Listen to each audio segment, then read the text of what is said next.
Well, good evening, good evening, good evening. I want to welcome you to Word on Fire this evening. I tell you what, it's a good day to be alive. I want to say once more and again, Happy New Year to everybody that's here. KB Browns, I see you driving home, and I appreciate you for popping in while you're riding that train ready to go home. I'm sure that you are. At the end of the day, I appreciate you for being here with us on tonight. Now, to everybody that might come in a little bit later, I appreciate you as well for being here. We're working on getting everything up and running today, and I think I'm in all the channels. For those that are out there in yes, Xccepted.online.church, you all are with me tonight. So I appreciate you for being here. Mad love to you, mad love to you, mad love to you. Let's do this. I'm so excited. You can put in your prayer requests over there. You can chat. You can do whatever you need to do. Comment and talk with me in the Xccepted.online.church platform. And then, of course, we have all of our other platforms that are here. And so we're good and happy to see you as well. Now, you know, we are studying from The Complete Sayings of Jesus by Arthur Hinds, Hinds. And all it is, as I've said before, some of you are going to purchase the book and follow along with us as we go. So that being said, for those that have purchased that book, and I don't make any money off of that. That has nothing to do with something that I'm trying to accomplish, some kind of income or whatever. It's just a matter for those that would like to be able to follow along in the text. You are welcome to do that. Tonight we are, let's do a recap. We started with the birth of Jesus. And we talked about how Herod was after the child, and we saw Joseph take the young baby and go into Egypt and stay there until those that wanted to kill the baby were dead. Then we saw Jesus the following week. We talked about Jesus coming to Jerusalem for the feast of the Passover with his parents, and there he got caught up. Children, he got caught up, and he was excitedly mystifying them with his wisdom, knowledge, and understanding. And while the parents had gone home, Jesus was nowhere to be found in the number.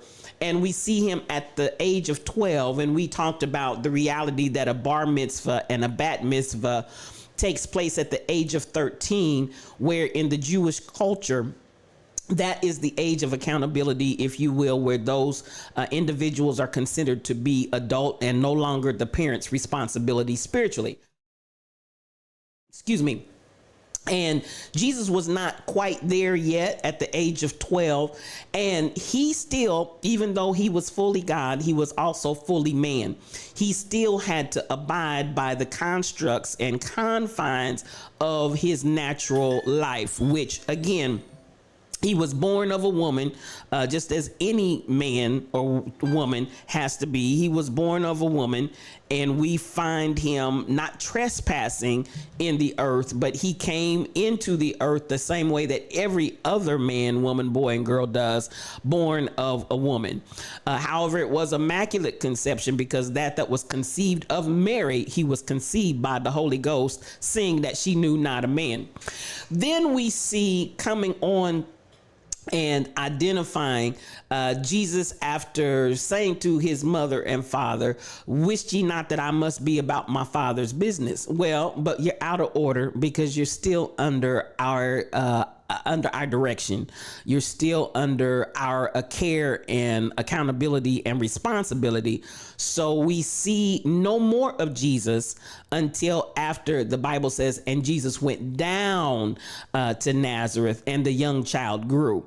And so we identify that even in our spiritual journey, there is that space and place where we too have to grow and develop and come into another level and come into another place of developing our maturity, our process. And I'll say it, and you'll hear me continue to say this over and over again as we take this journey. You've got to go through the processes. You cannot jump over a certain process and go to another place. I really feel like this is a lot of the problem that we see going on in our spiritual journey and community right now, because people do not want to go through the process.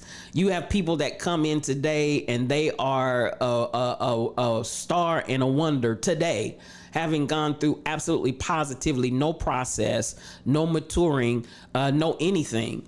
And unfortunately, this has seriously plagued the church, the ecclesia, not the temple, not the body, not those that are spiritually connected. But as far as the ecclesia, it has really wreaked havoc in the church, because at the end of the day, we have a lot of immature people, a lot of those that have gone through no processes whatsoever. And unfortunately, many of those individuals find themselves in leadership roles. Now, as we came on through that teaching, we see Jesus being baptized in the River Jordan, and we see the humility of John the Baptist. And we see how John feels like he is not worthy to, as he said, lace your shoes. I shouldn't even be able to tie your shoestrings. And Jesus says to him, suffer it to be so now. Now we see, if you will, a comparison of a Jesus who at the age of 12, I'm sure he was smelling himself. I'm sure he was feeling some kind of way, that he had the doctors, he had the scribes, the Pharisees, he had the learned and the wise men mystified by his ability to talk in wisdom and knowledge and understanding. And I'm sure that probably felt good at 12 years old to the flesh. And we see him having to develop to a level where he's able to come in humility, with humbleness, and say to John, his cousin, suffer it to be so now, because we've got to fulfill the law of Christ. So we see that maturing process that knows how to be humbled down. And I think that is a very safe place to start when you start talking about processes and maturity. My dad used to say, when he was preaching, he would often bring up the point between the wheat and the tares. And what he said so frequently, and this always stuck with me from my childhood, and that was that wheat actually had grains of fruit on it. It had grains on it. And so when you looked at the comparison between the wheat that had grains and fruit on it and tares which had none, even though they looked alike, the weight of the wheat would cause the wheat to bow and bend over, meaning the humility was there. Whereas the tares, which had no fruit and had no weight, would stand upright and erect. And he said, when the wheat became mature, you could easily tell the difference between the wheat and the tares, because the wheat with that grain, with the weight of the grain, would begin to bow down and humble itself, where the tares would be standing upright, vertically erect, because they had no weight, they had no substance, they had no fruit. So I loved when he would break that down and share that in his preaching and teaching ministry. I loved how he would bring that point out. So with that, again, I want to say, we see Jesus, who was not allowed to just develop up as a tare. And for anybody that doesn't know, when you talk about the wheat and the tares and wheat do look alike. But again, that key significance is that wheat literally has grains of fruit on it, and it will begin to bend over or bow down, if you will. So that is for anybody that maybe did not know the idea and the understanding of the wheat and the tares and the comparison, and the idea that the wheat on it actually caused it to have a different posture. Can I put it like that? When you have fruit, when you genuinely have fruit, you will have a different posture. And that posture is one of humility. So that's what we saw when Jesus was baptized in the River Jordan.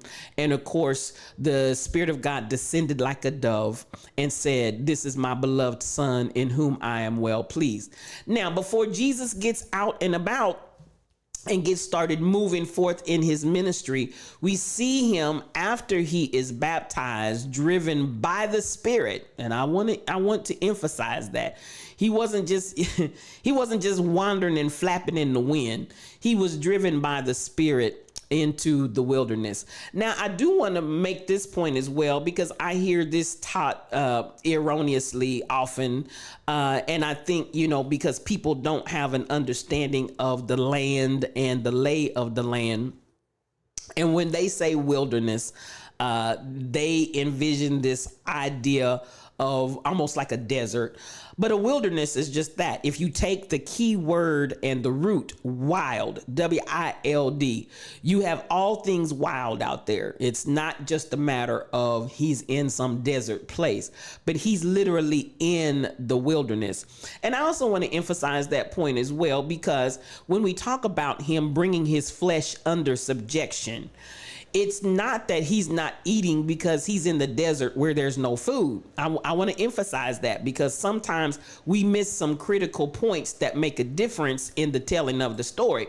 He wasn't just out there in the wilderness, if you will, where there was, or actually in the desert where there was no food and barely any water. He was in a wilderness. Now, a wilderness is literally overgrown and it's full of wild animals. Okay, so let's understand the difference between a desert. He was not in the desert. He was in the wilderness. I emphasize that because he could have gotten water. He could have gotten food. He is literally bringing his flesh under subjection. It's not him in a location where he has no other choice. That's key, because there's a difference between you and I bringing our flesh under subjection and us just being somewhere where we don't have access to something. Hello, let's understand that. There's a difference between you and I bringing our flesh under subjection and us being somewhere where we just don't have access to a thing. So there is a development of character. There is a development of willpower. There is a development of determination. There is a development of tenacity. And again, I'm going to keep bringing this point that we need to develop in a process. We need to develop in our processes. So he's not just out here where he doesn't have. That's where fasting came from. KB Brown's he wasn't the first to initiate it, but this is something that he did before he ever went out into his public ministry, because it's necessary to be able to bring your flesh under subjection. Now, that's something that I promise you.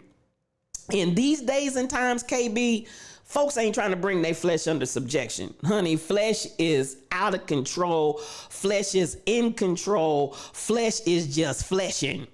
So when you start talking about this concept of being empowered to go out and do what it is you're called to do, there is a process where you need to be able to bring your flesh under subjection, meaning you need to be able to have willpower. You need to be able to have the power to say no. You need to be able to have the power to obey.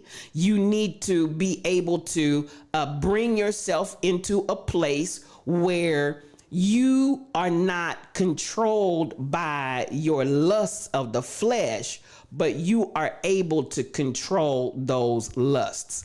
Now, even if I go into, and this is spiritual, and I'm not gonna omit this part, because some people are like, oh, I'm not getting ready to do all that. That's old school. Well, that's why people cannot really move and develop spiritually, because they will not develop themselves in the area of bringing their flesh under subjection. Now, and that flesh coming under subjection, I'm not going to tell you what you need to bring it under. I'm going to say, that's where I say anchor the core, KB. That's where I say anchor the core, anchor your core to God. And so what are you bringing yourself under subjection to? Whatever God is telling you to do, not man, not the traditions of man, but whatever God is telling you to do, you need to be able to execute that with obedience. You need to be able to execute that with control of your flesh. So we see Jesus before he ever goes out in public. And I'm going to stress that again, because what is part of the problem that we have going on right now in so-called Christianity, we have people out here running amok who have no control of their flesh, none whatsoever. Honey, flesh is riding, driving, and everything else. And it's unfortunate because these are the individuals that end up in leadership. And if the blind lead the blind, everybody's going to the ditch. If the leader can't control the flesh, if the leader cannot have willpower and stay-to-itiveness and tenacity and discipline, the key word, there's one of the things KB Brown's, my father, and I love his old books, and he was a phenomenal pastor and preacher. Good evening, Rebel. I see you. It's good to see you in the house. Mad love to you. KB, my father was a phenomenal preacher, but my father was a reader of books. And even from my youth, before I ever dreamed that I would be in ministry, I used to go and raid my father's books. And one of the books that he had that I absolutely loved, and those old books were great, it was called The Disciplines of Life. The Disciplines of Life. And basically, it deals with this concept. Good evening, Shelly Thunder. So much mad love to you, and Happy New Year to you, fam. Come on in here. But KB, the name of the book was The Disciplines of Life. And this is the whole essence behind fasting. And I can promise you 100% of Christians today do not believe in fasting. And I'm not even going to say Christians, because there are a lot of other faith traditions outside of Christianity that are very committed to fasting because they understand the need to be able to bring the flesh under subjection. They understand the need that I can't just be out here wild and out of control. They understand that there has to be that level of discipline. And the one thing about The Disciplines of Life, I love that book. And in that book, it takes the very essence of the idea that the root of disciple is discipline. How can you be a disciple when you have no discipline? And that's a disciple of anything, not just a disciple of Jesus.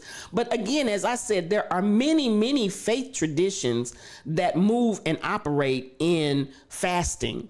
And the whole idea, again, is to bring your flesh under subjection, to have and operate in willpower, and to be able to have tenacity and the ability to do or not do a thing. And again, I'm going to keep saying, based on what God is telling you to do. I'm not trying to get into traditions of men, and I'm not trying to get in so-and-so said. I'm really in the anchoring the core mindset.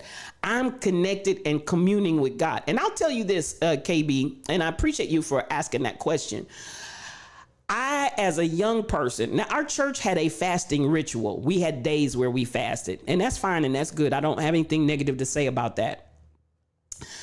I would find myself, even as a child, even when I was young, because I had a journey with God, and I had a relationship with God even predating what we call going and getting saved. There was just something spiritual that I had a relationship with God. I really did. And I would find myself fasting, and I would put myself on fast. And so at the end of the day, don't ask me why, and I'm sure it had a lot to do with why and who I am today. But even as a small child, and this was not ritualistic fasting, because like I said, in the church that I came from, they fasted every Tuesday, every Friday. But it wasn't a matter of that. I felt compelled in my spirit, in my relationship with God, where God would put me on a fast. And sometimes I'd actually be in the fast when I realized, hey, I'm on a fast. I would already be into it. It wasn't something legalistic. It wasn't something ritualistic. It was in my spiritual walk. And I would pull away, and I'm telling you, those were times when God would speak to, and my parents were utterly amazed, because they'd be like, "You fasting again?" I'm fasting. And it wasn't the legalism. It wasn't the ritualism. And they never pressed me. They never pressed me. They never questioned me. They never, none of that. They, whenever I was on a fast, once they knew, and it wasn't, I was taught, you don't go out and tell folks I'm fasting, so everybody knows that you're fasting. It was a matter of, you're not going to tear up your face and look like, oh my God, I'm starving to death, or to let all the people know I'm on a fast, because as the Bible said, you got your reward already. If that's the only reason why you're doing it, so people can pat you on the back and acknowledge that you're fasting, you already got your reward. But that's not what fasting is about.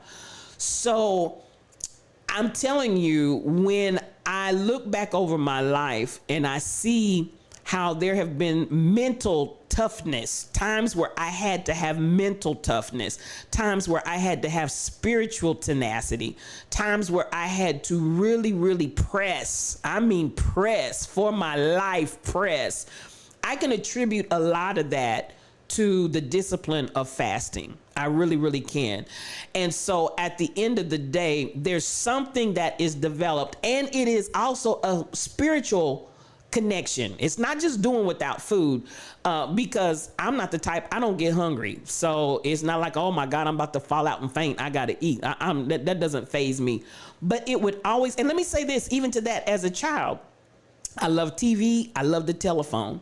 So since fasting from food did not faze me, I was inspired to give up the telephone, give up the television. Something that I was really connected to, something that I was fasting from. It wasn't just a matter of fasting from just the food, which I did, but I also fasted from those things that I loved that seemed like I could not do without. And that was the telephone and the television. And when I tell you, it was in those seasons and times that God would, a lot of the stuff y'all hear me teaching and talking about now, God taught me and showed that stuff to me as a child. I promise you. And it was in that space of bringing my flesh under subjection and communing with God. I'm telling you, that's where God spoke to me. So, I share that here because that's where we are. We're in Matthew, the 4th chapter, verses 1 through 11, Mark, the 1st chapter, verse 13, and Luke, the 4th chapter, verses 1 through 13, for those that are following along in the complete sayings of Jesus. But, I'm going to share that, and everybody doesn't fast. Like I said, probably 100% of Christians nowadays do not fast. And most of them don't even know what fasting is. So I just want to emphasize that. But I can say from that emphasis, I understand why Jesus fasted before he went into his public ministry, because it's preparatory. There's a preparation that takes place. Mind, body, soul, spirit, emotions. There's a preparation that happens in fasting, that it's a spiritual thing. That's all I can say. It is a spiritual thing.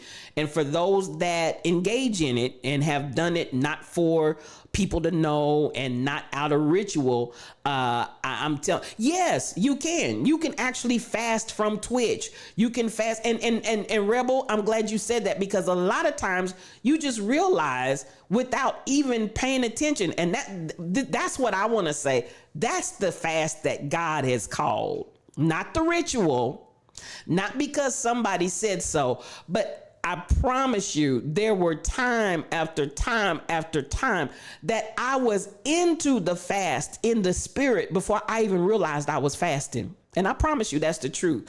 But when I tell you, God would speak to me and I would see things manifest naturally and spiritually, supernaturally. So I'm telling you. So for those that may be inquiring or wondering about fasting and the power of fasting and how to fast and all of that, I am a believer because I have experienced it.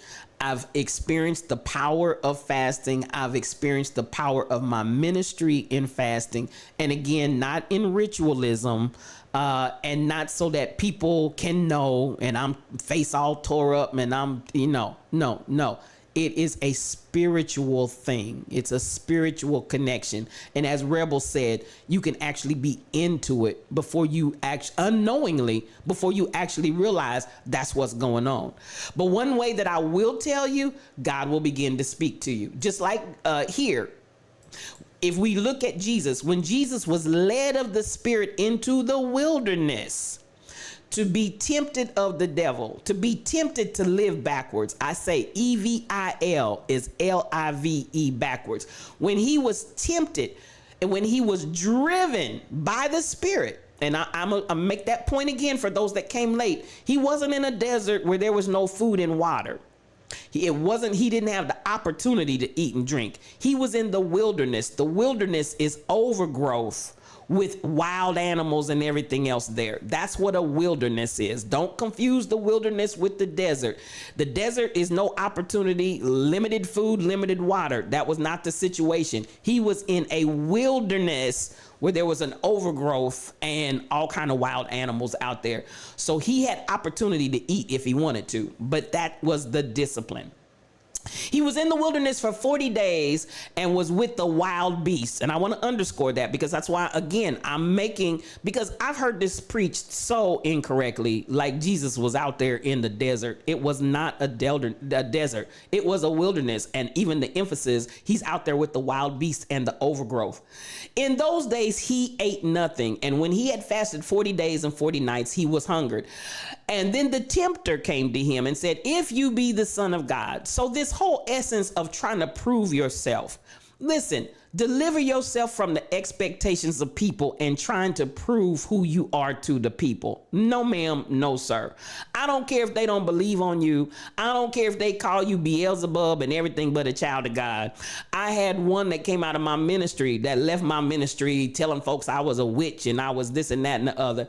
Baby, I'm not moved by that. I don't care who called me a witch. I don't care who called me Beelzebub. I know who I am and I know what I'm called to.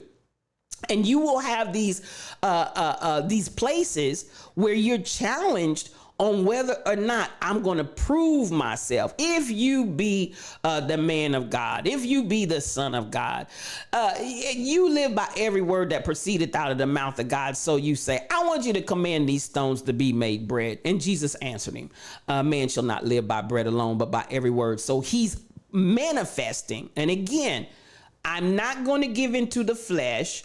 I'm not going to give in to what people expect me to try to prove to them.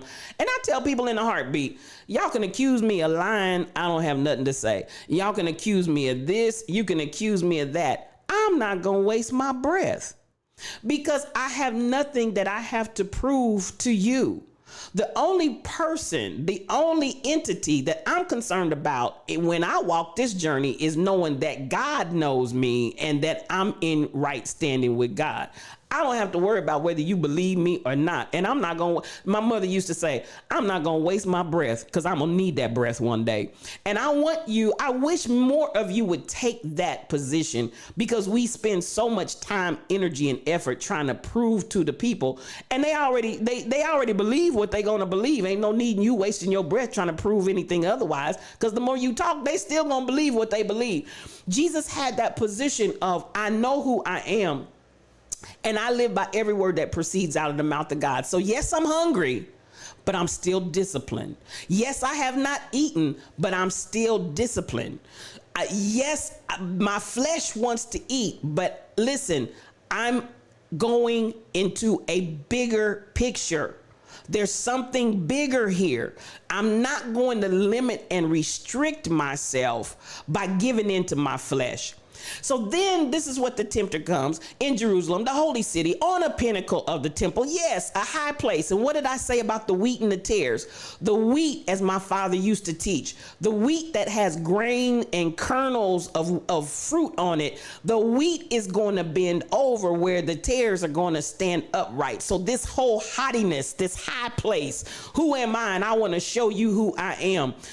He takes him to the holy city of Jerusalem, up on the temple, and says to him, if you be the Son of God, cast yourself down, because he's going to give his angels charge over thee. You going to show the people something. Honey, the angels from heaven going to come down and catch you to keep you in all of your ways, lest you dash your foot against a stone.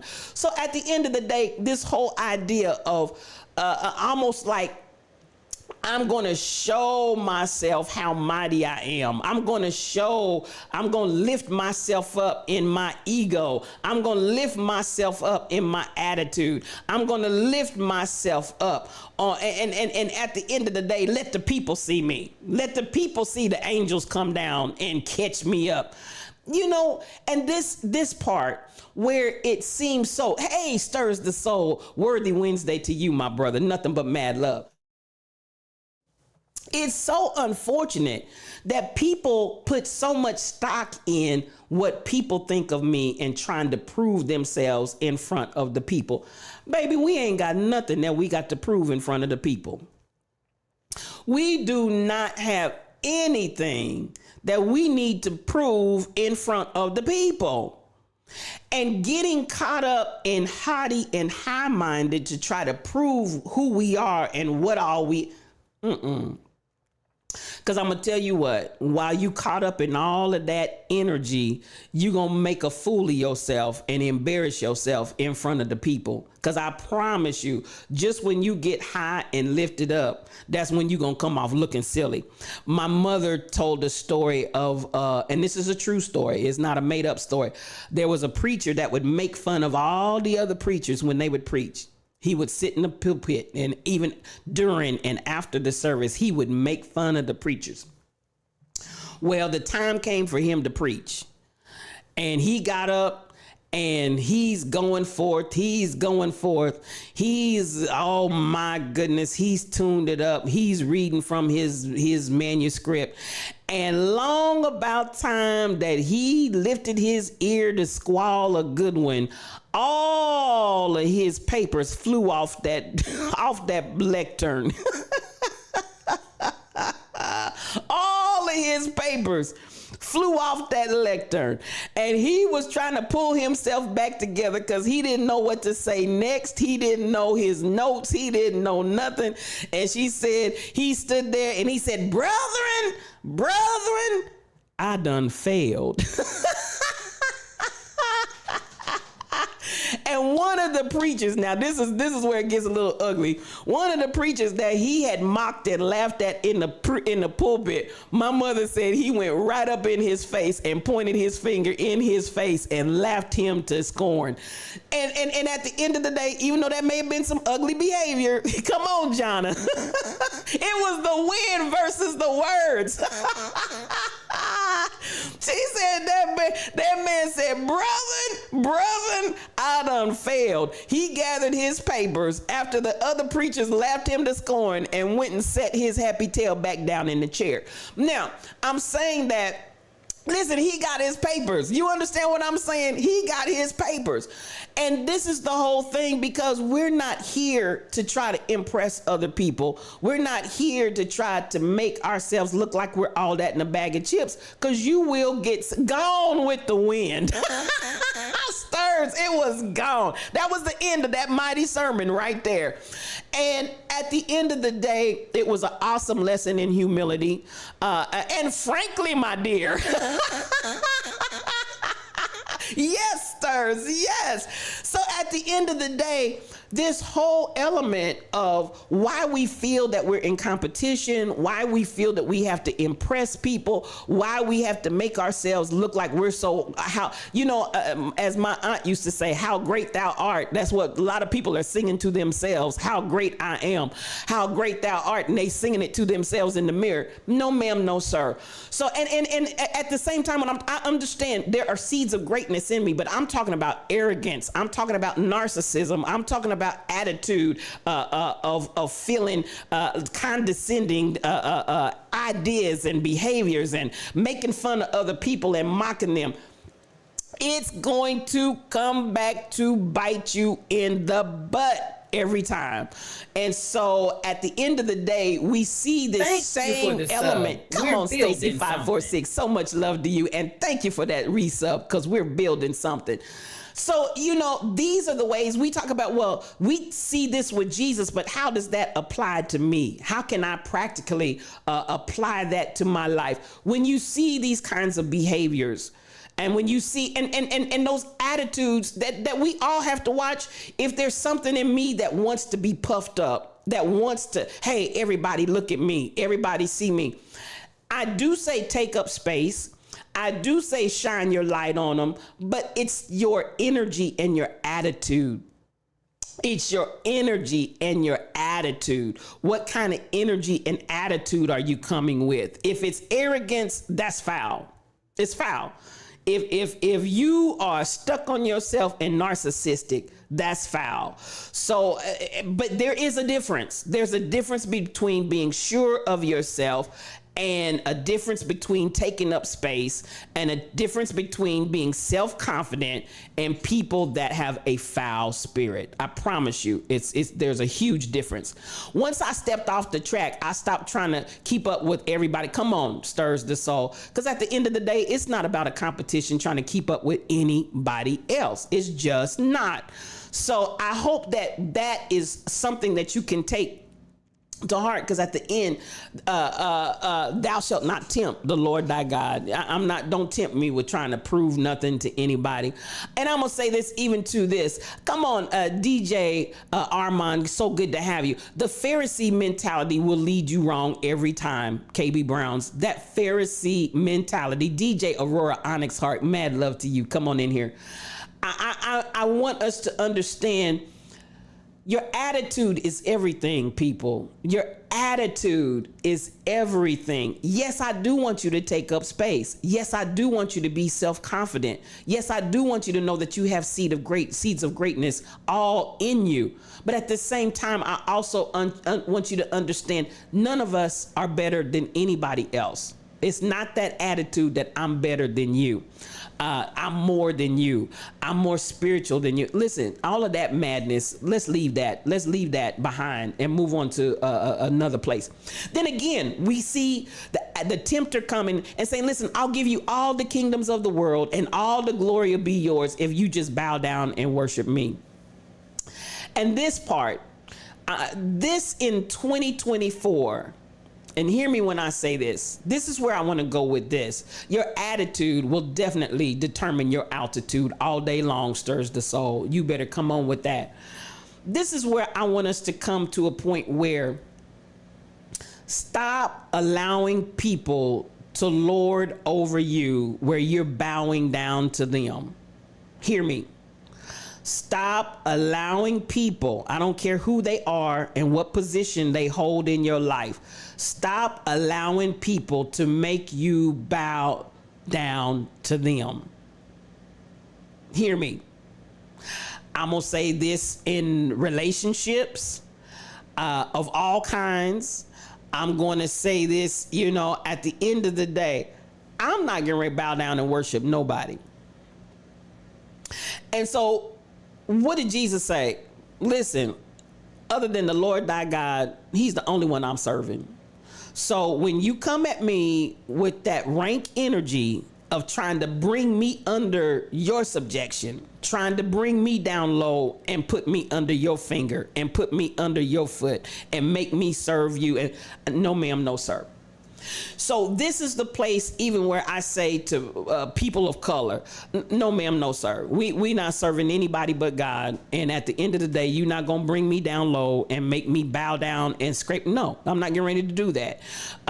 To people, I don't care who they are. Sometimes don't we see this going on right now where we've got this push and pull going on in the church where you got pastors and leadership that have made more or less servants out of these people, and the people are being made to bow down to these individuals like we owe them something. I don't owe you nothing, sir. I don't owe you anything, ma'am. At the end of the day, you put your drawers on just like I put my drawers on. What you're not going to do, and I respect you and I reverence you, but what I'm not going to do is bow down and serve you. Whether it's relationships, some of y'all need to break parental hold. Some of y'all got parents that are still got a stranglehold over you. And at the end of the day, it's like, no. You're not going to stranglehold me with the idea of you having birthed me into this world. You birthed me into this world and you were the means by which I got here. But at the end of the day, you will not lord yourself and hold me at bay and lord over me as a grown adult. And I'm talking to grown adults. I'm not just talking to children. There's a time of process. There's a time of maturing. But some of y'all need to put some of your parents in the proper perspective and stop allowing them to lord over you. Some of y'all in some relationships where people are lording over you in that relationship, male to woman, woman to man. And listen, all of it's not men lording over women. I know some women that control some brethren and their significant others. This is not your time to be ruled and dominated by anybody. And at the end of the day, other than serving God, everybody else got to stand in line. So that's where I stand with that. Some of these clergy probably put their drawers on different. I'm going to say stirs the soul. I'm sure some of them do. Good evening, Crystal Method. Nothing but mad love to you. Come on in here. And I appreciate you for being in the room. DJ Aurora, I see you just got out of that type of relationship. Come through. Because at the end of the day, we are not to be lorded over.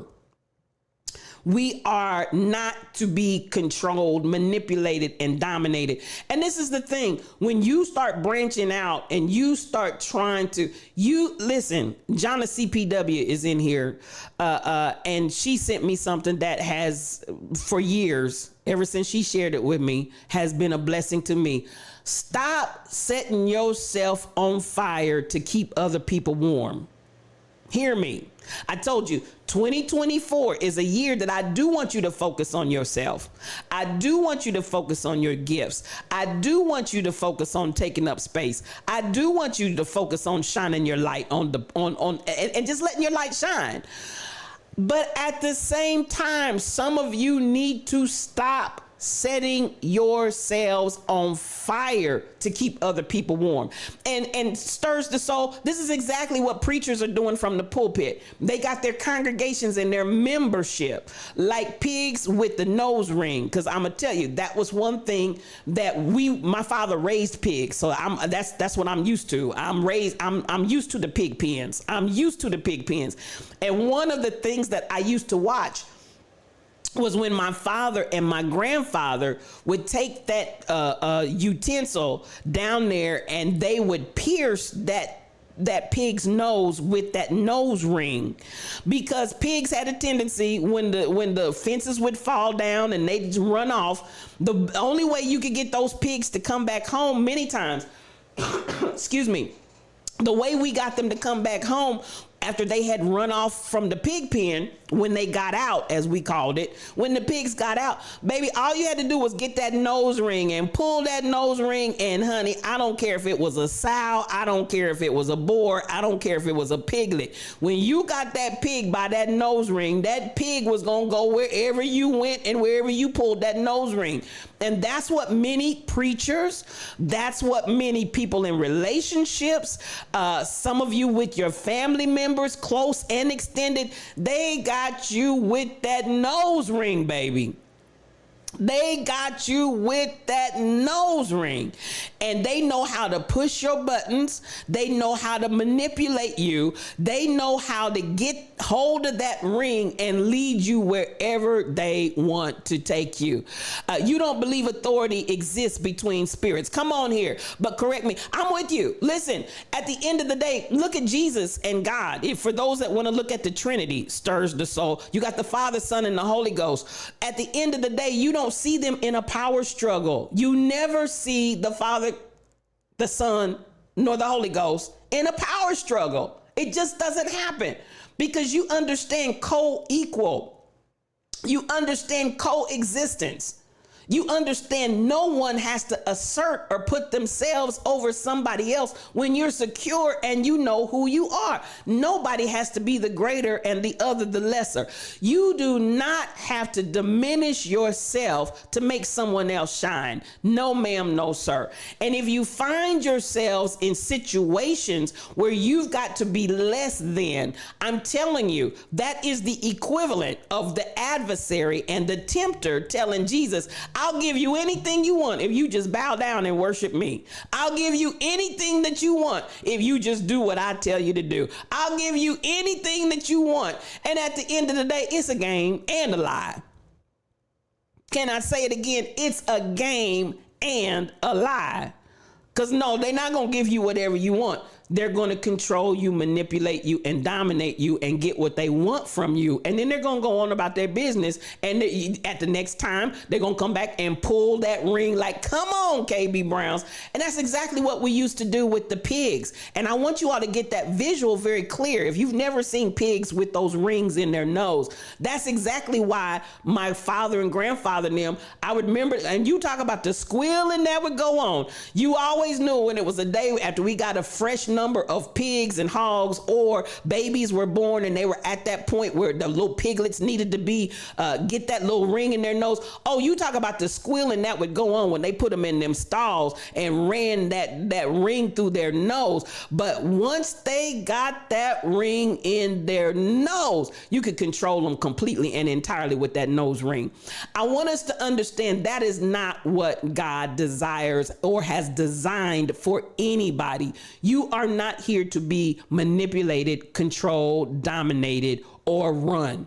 So as we look at, again, how do you get, is that why bulls had, listen, they put those those rings in their noses, stirs the soul, because that's a very, very tender spot. And when you really needed to control and dominate, and lead, if you will, honey, you pull that ring and the fight was over. The fight was over. My father we had a red board. That thing was mean as I don't know what, but baby, you get that nose ring, you gonna get him. We had a big old sow. We had big old fat sows. We had pigs, piglets, you name it. You get that nose ring, you got control of them. So I want you all to understand, this is a season and a time where God is saying, I want you to be free. I want you to have perfect liberty. I want you to understand who you are. I want you to walk in your power. I don't want you to be manipulated, dominated, or controlled by anybody. And I like who asked me that, stirs the soul. When you get when you get in the spiritual realm, this whole thing of authority, baby, listen, it's co-equal in power. God the Father, God the Son, God the Holy Spirit, co-equal in power. Not one of those entities tried to outshine, outmaneuver, overpower the other. It was perfect harmony and perfect unity. And this is the place I want us to get to, where we stop subjecting ourselves. Stop subjecting ourselves to unnecessary pressure and behavior. So what did Jesus say? Get thee behind me. Listen, because I'm only serving God. And that, to me, goes back to that point of what I said. Anchor your core. Get connected to God. Get anchored spiritually. And I'm talking about spiritually. I'm not talking about legalism. Again, I'm going to emphasize there is a power in fasting. There is a reason for fasting. And as I said, from my childhood even to this day, I'm telling you, there is a spiritual connection, and I don't do it out of legalism, and I don't announce it to the world that I'm in a fast. I just do it when I do it. And as Rebel said many times, unknowingly, I'm in it before I realize I'm actually in it. But it is very powerful. It's very empowering, and it gives you, again, why? What was the fasting for before Jesus ever went out into his public ministry? Because you need to be able to control and dominate your own flesh. You need to be able to bring your own flesh, your own mind, your own thoughts, your own energy. If you out there out of control, my father used to say this: any tool that flies off the handle and cannot be controlled is a dangerous tool. If I got a hammer and the hammerhead is constantly flying off the handle, it's a dangerous tool. If I've got a saw, you can go right down and name all the tools that you want to name. Anything that flies off the handle and cannot be controlled is a dangerous tool. And as we understand our purpose and our design here on the earth, we are here to be the salt of the earth. We are the seasoning. We are the flavor. We are the light. I mean, I can give you all kind of analogies of what we are. But if we are that out of control, we are dangerous. The flesh is the only thing we were meant to control. Come on here, KB Browns. You better talk to me and talk good. It's the only thing that we're meant to control. And we're living in and experiencing a generation that has no control. So at the end of the day, when I look at Jesus's fast in the wilderness, and I'm going to bring it up again, it was not a desert, it was a wilderness, because he exercised self-control and willpower. He exercised determination. He exercised the ability to keep my mind, body, emotions, and flesh under subjection, and for me to control it, not for it to control me. That's what he manifested. That's why Peter had to be taught how to harness the passion that was within him, KB Browns. Absolutely. Because I don't care how passionate you are, if that passion is out of control, if that passion cannot be harnessed by you, that's the only thing that you are meant to control is your flesh. If you cannot control your flesh, once more and again, you are a dangerous tool. And Jesus had to go through this process of discipline before he ever went out in his public ministry. Don't get it twisted. And I said it before, I'll say it again. This is much of the downfall that we currently have, because we have people that are undisciplined, immature, and out of control that are in leadership. And so when you have that in leadership, if the blind lead the blind, everybody's going to the ditch.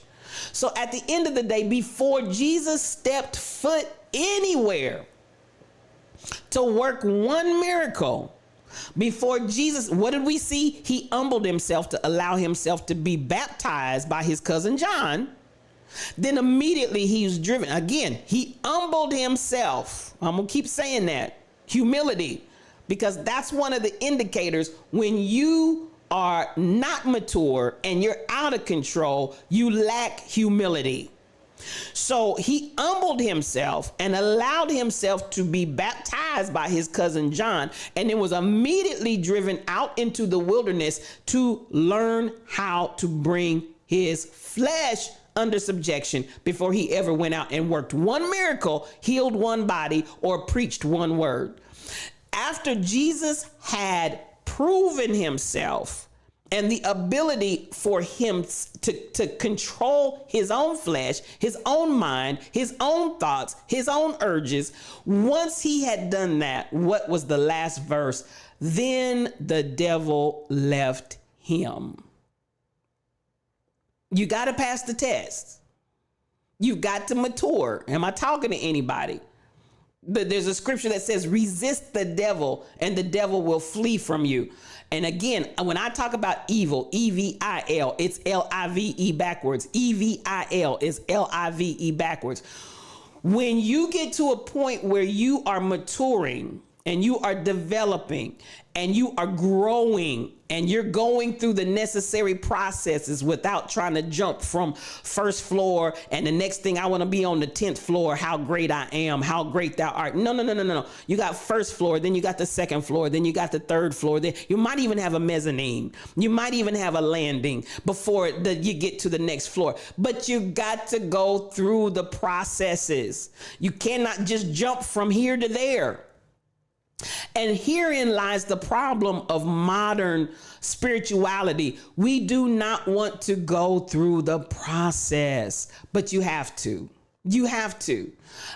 So listen, we're all still a work in process, KB Browns, and the getting the ability to not fly off the handle is something that many of us need to work on. And it can be, it's like, okay, I've accomplished it at this level, but then as I go higher and hit that next level, I might have to conquer that again at that level.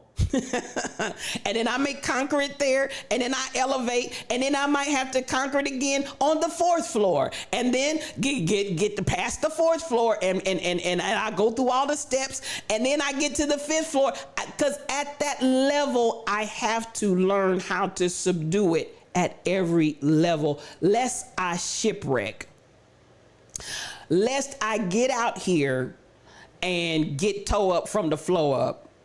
And we be talking about, like that preacher, brethren, I done failed. I have failed. It has to be that process and constantly bringing that flesh under subjection. So I hear you, Shelly Thunder. Catch us on the wrong day. But listen, this is what I want us to understand. That wrong day may be the day. And I'm not saying that with like, I'm not trying to say that with like fear. That's not where I'm going with it. That wrong day may be the day that somebody needs to see me in a certain way. Somebody needs to see me function in a certain way. And this again is why I advocate, y'all do what you want to do. And fasting is not just fasting from food, but just like Rebel said, she found herself fasting from Twitch. Some of y'all may need to turn off Twitch. Some of you may need to fast from the television. Some of you may, like I did as a child, television and telephone. You may need to fast from that. Some of you may need to fast from whatever. There's more to fasting than just food and water. So the idea is to bring yourself into a place where you can control yourself. Bring yourself into a place where you can have the tenacity to press and to keep on moving forward without getting caught up and caught off guard and bent out of shape and flying off the handle, because it can be done. It can be done. And so that's where I want to encourage us, because just the day, and I promise you, because I have been here, I can speak for myself. I've been where just the day that I went off, I went smooth off, there was somebody there that was watching. And you can't take it back. And you can take years to build your character and have less than 60 seconds to destroy it. Do y'all hear me talking?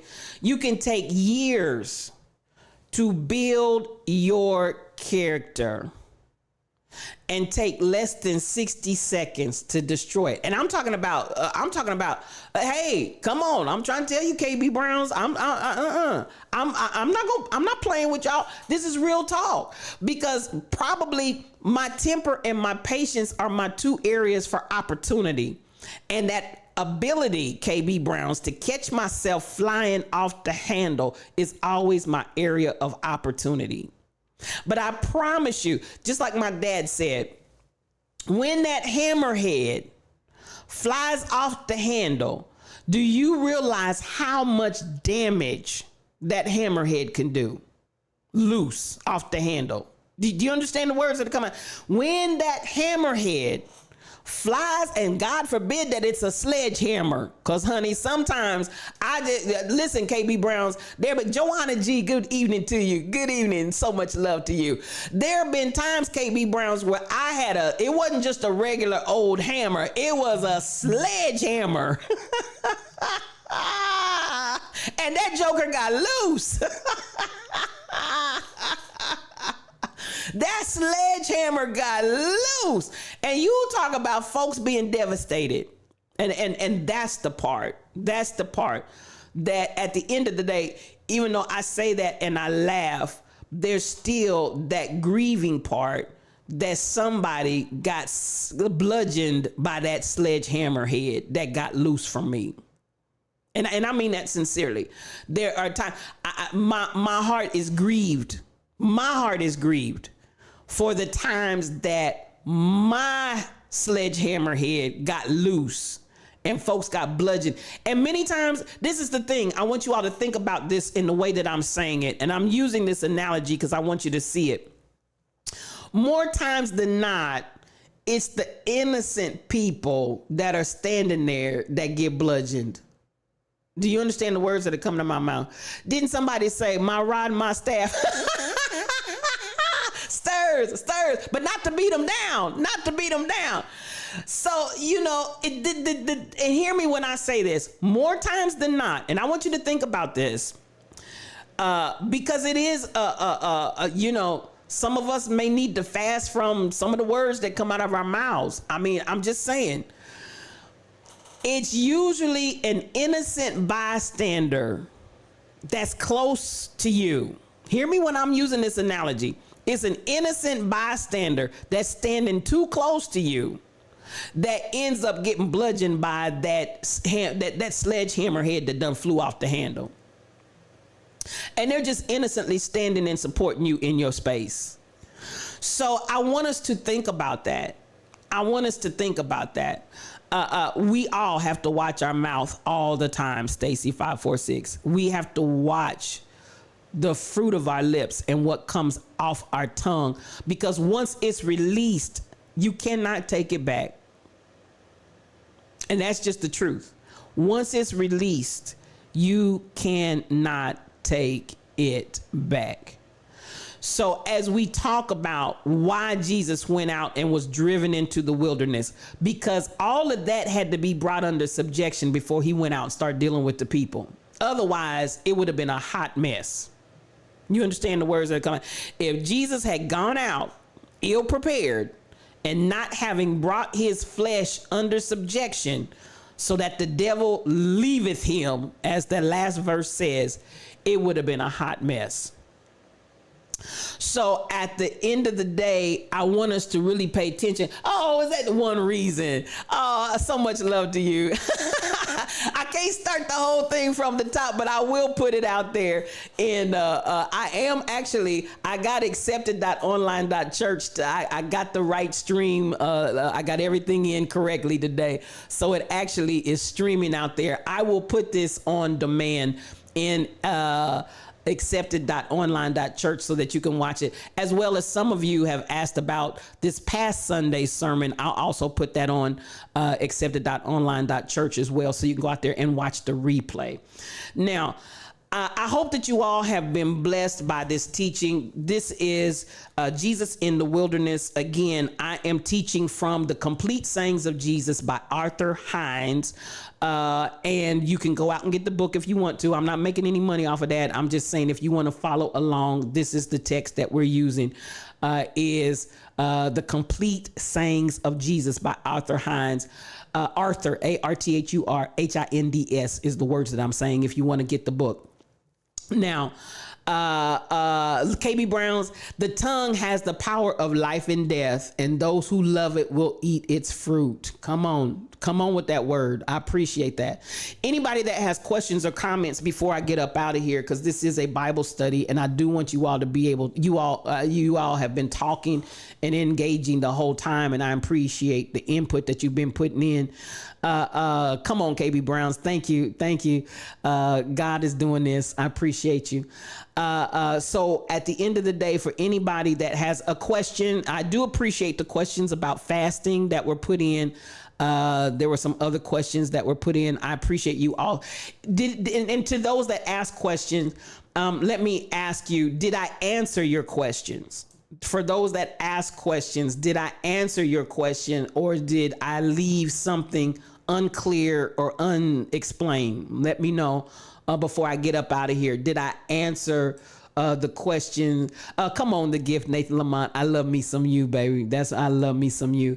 Did I answer your questions? Because I don't. Okay, awesome. Okay, stirs the soul. KB Browns, did I answer your? I think you asked me about fasting. I'm not remembering, but I know. Okay, stirs. Thank you. I don't want anybody to come in and have a question and leave with that question still on your mind. So there we have it. So we've come a ways. Next week, let me look at what we're going to be talking about on next week. I'll go ahead and give you that. For those that would like to, John answers the priests. That is taken from the book of St. John, chapter 1, verses 19 and 20. Actually, just read St. John 1. And that's where we'll be on next week for those that don't have the book that would like to read it ahead of time.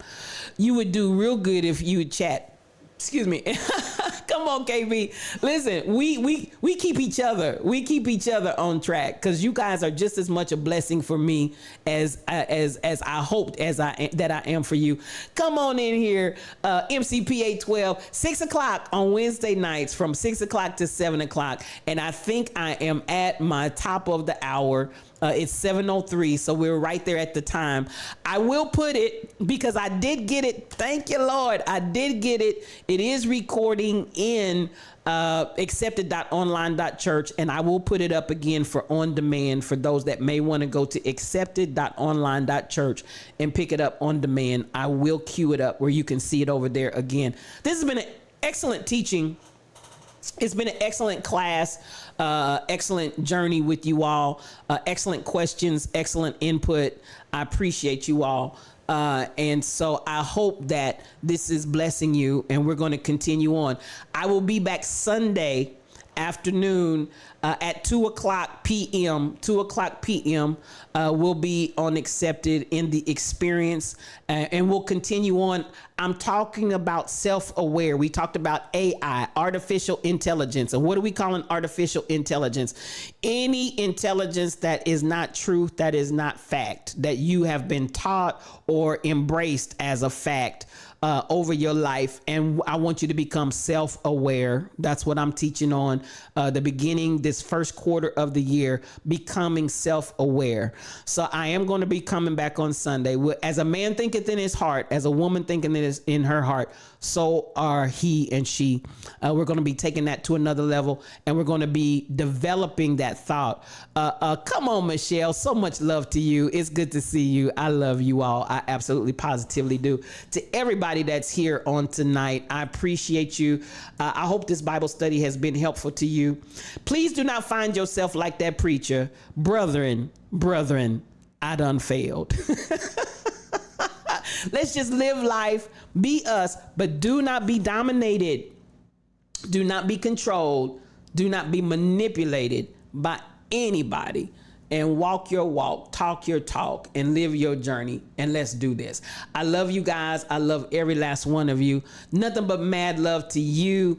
I'll see you Sunday at 2 o'clock for those that are able to make it back. For those that are not, come back next week at 6 o'clock.